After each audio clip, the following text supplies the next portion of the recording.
Odisha driver महासंघ पुरी जिला गोप block गोप driver महासंघ एवं सुतर्ण पंचायत और तरकर पंचायतर समस्त भाई मैंने मिसी आज आसिलु जेहेतु आम पंचपांड भाई मैंने आमर गोटे वर्ष है दाबीपत्र दिगला सरकार को बर्तमान सुधा मानु ना सरकार तेणुक आम पंचपांड भाई मैंने आस समलेश्वरी पीठर दंडवत यात्रा आसवे नवीन बाबू को भेटे दाबीपत्र उपस्थापन करेंगे किंतु विशेष सूत्र किसी खबर आम पाखे अच्छी पहुँची जेहेतु देखिए आम पंचपांड भाई मान को अधा रास्त अपहरण कर नहीं गला भाया गोटे आसी बार्ता जोटा शुणा आम पाइचु से आम प्रत्येक थाना आज्ञा द्वारस्थ हो प्रत्येक ब्लॉक रु एवं प्रत्येक पंचायत रु भाई मैंने अच्छी बर्तमान भाई दाबी पत्रटी आज्ञा दौचु प्रत्येक थाना आईएससी महोदय को दवापर आम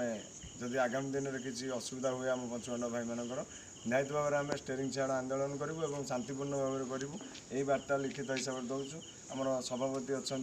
तारकर सुतर्ण पंचायत से किसी बार्ता रखिए जोगेन्द्र भाई। जय जगन्नाथ ओडिशा ड्राइवर महासंघ जय जगन्नाथ जे आम सुतर्ण तरकर पंचायत भाई मैंने समस्ते उपस्थित थिलु एवं आमर सुधांशु भाई आमर गोपर जी की हेड सभापति अच्छा सी भी आसिक उपस्थित रहिले एवं आमर थानार जी सार अच्छा सी भी उपस्थित आम समस्ते उपस्थित रही शांति शृंखला बजाय रखी सार को आम दाबीपत्रटी देकर जाऊँ आगामी की किसी भी आमर असुविधा हेले सार मैंने आमको सहयोग और साहाय्य करेंगे। जय जगन्नाथ।